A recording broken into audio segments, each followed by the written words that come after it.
Bonjour, bien-aimé dans le Seigneur Jésus-Christ, que la paix de notre Dieu qui surpasse toute intelligence soit avec toi. Aujourd'hui, nous t'invitons à la lumière du psaume 41. Et lorsque nous regardons le psaume 40, bien-aimé, par esprit prophétique ou par le caractère prophétique de Jésus-Christ, parce que Jésus-Christ n'était pas seulement le Messie, il avait cette capacité de connaître les choses.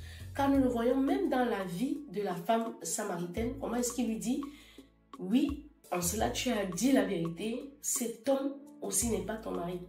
Donc Jésus-Christ, par ce caractère prophétique ou par cet esprit prophétique, déclare à la fin du psaume 40, mais moi je suis affligé et pauvre.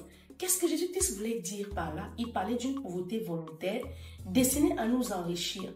C'est pourquoi, bien aimé, nous allons lire dans le livre de 2 Corinthiens, chapitre 8, du verset 6 au verset 8 que nous lisons au nom du Seigneur Jésus-Christ.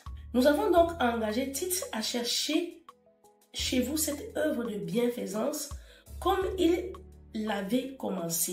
De même que vous excellez en toutes choses, en foi, en parole, en connaissance, en zèle à tous égards, et dans votre amour pour nous, faites en sorte d'exceller aussi dans cette œuvre de bienfaisance. Il y a des gens qui prêchent bien la parole. Bien-aimés dans le Seigneur, ici, nous pouvons voir que les choses que nous vivons aujourd'hui ne datent pas de nos jours. Elles existaient déjà à l'époque où les apôtres aussi établissaient les ministères. Et donc, il y a une recommandation que nous avons ici, des lettres que l'apôtre Paul écrit. Il est écrit, nous lisons. De même que vous excellez en toutes choses, en foi, en parole, bien-aimés, en connaissance et en zèle à tous égards.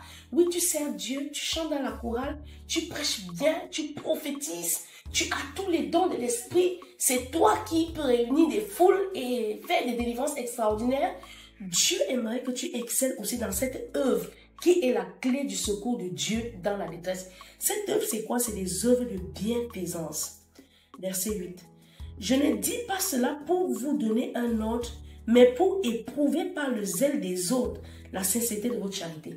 Donc, il n'y a que le fait que nous exerçons la charité, nous éprouve par le zèle des autres pour que Dieu valide la sincérité que nous avons de le servir. Donc, il est écrit, l'homme aiguise l'homme comme le fer aiguise le fer. Le fait que j'excelle dans la prédication ou que j'excelle dans le chant ou que j'excelle dans le ministère de prière, d'intention ou dans les délivrances n'est pas suffisant. Car toutes ces choses disparaîtront, mais les deux choses qui vont rester éternelles, bien aimées ou éternellement, c'est la parole de Dieu et la charité, et l'amour et les œuvres de bienfaisance. Donc si on avait lu juste le verset 8, on n'aurait pas compris ce que disait la parole de Dieu à ce sujet. Et pour parfaire toute chose, nous continuons au verset 9 pour asseoir cette compréhension dans notre intelligence. Car vous connaissez la grâce de notre Seigneur Jésus-Christ qui pour vous s'est fait pauvre, de riche qu'il était, afin que par sa pauvreté, vous fussiez enrichis. Donc nous avons la révélation que Jésus-Christ annonce en prophétisant à la fin du psaume 40, révélée dans la plénitude des Écritures dans le livre de Corinthiens, 2 Corinthiens chapitre 8 du verset 5 au verset 9 et magnifiée dans le psaume 41. Psaume 41, nous lisons au nom du Seigneur Jésus-Christ. Au chant des chants, psaume de David, heureux celui qui s'intéresse aux pauvres. Au jour du malheur, l'Éternel en délivre. Nous avons dit ici que les psaumes sont des exercices d'application et que dans les premiers versets, le premier et le deuxième verset, nous avons déjà l'énoncé. Maintenant, la lecture, la suite de la lecture va nous permettre de saisir une parole, car la foi vient de la parole de Dieu. Et c'est lorsque la parole demeure en nous que le Saint-Esprit va utiliser cette parole maintenant pour faire jaillir des sources d'eau vive lorsque nous serons dans les détresses et les déserts de notre vie.